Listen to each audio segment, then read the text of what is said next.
He may not be the Singapore idol, but former rock musician Glenn Lim has no shortage of admirers.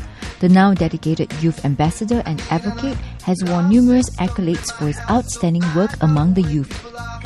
I'm sending a very strong message to this generation that as young people with so much potential, so many opportunities, don't live a life of missed opportunities. Do the best you can.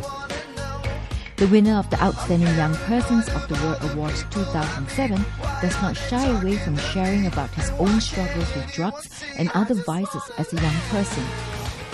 So the TOYP award for me has been that symbol of hope that I give to many. It doesn't matter what kind of background you come from, you can still make positive changes. Each one of us have that need to feel belong, the need for acceptance. I was craving for acceptance, and I found that in my gang. So at a very young age, 12, 13 years old, I was already exposed to gang. Progressively, I began exploring other substances like glue sniffing.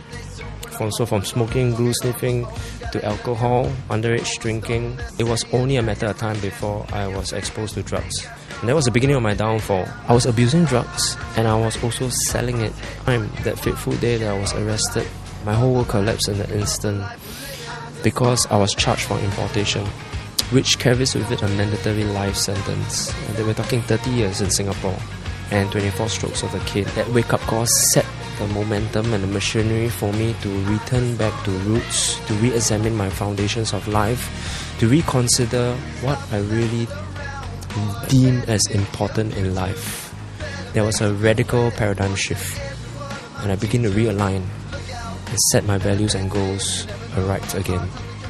In fact, he believed his personal story has given him an edge in connecting with the young people and hopefully will inspire and transform their lives. In this day and age of the power of the narrative, stories,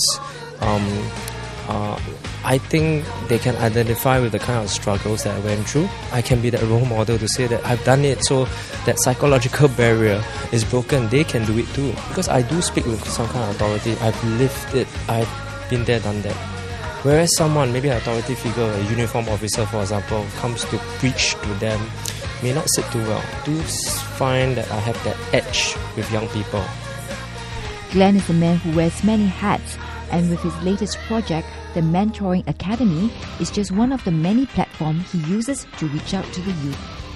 The Mentoring Academy was just birthed as a platform by which we begin to think critically about the future generations. And that can only be done through mentoring. We don't live in a little bubble where we are just concerned with issues that has got to do with our time only. There are other younger people, younger generations who are going to take the lead. I feel it's my personal conviction to build them and to equip them to handle issues of the future. Mentoring to me is down to the third generation. That the second generation of people that we lead and equip begins to lead and disseminate that down to the third generation. And when that happens, I know that I have successfully mentored the people under me.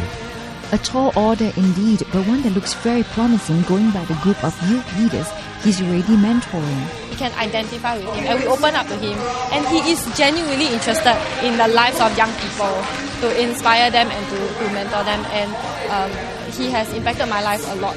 He not even just come to assess me, but train me even then and give us frameworks on how to teach others, how to share, which really changed a lot of mindsets, and it's really a lot of platforms open up to me through him.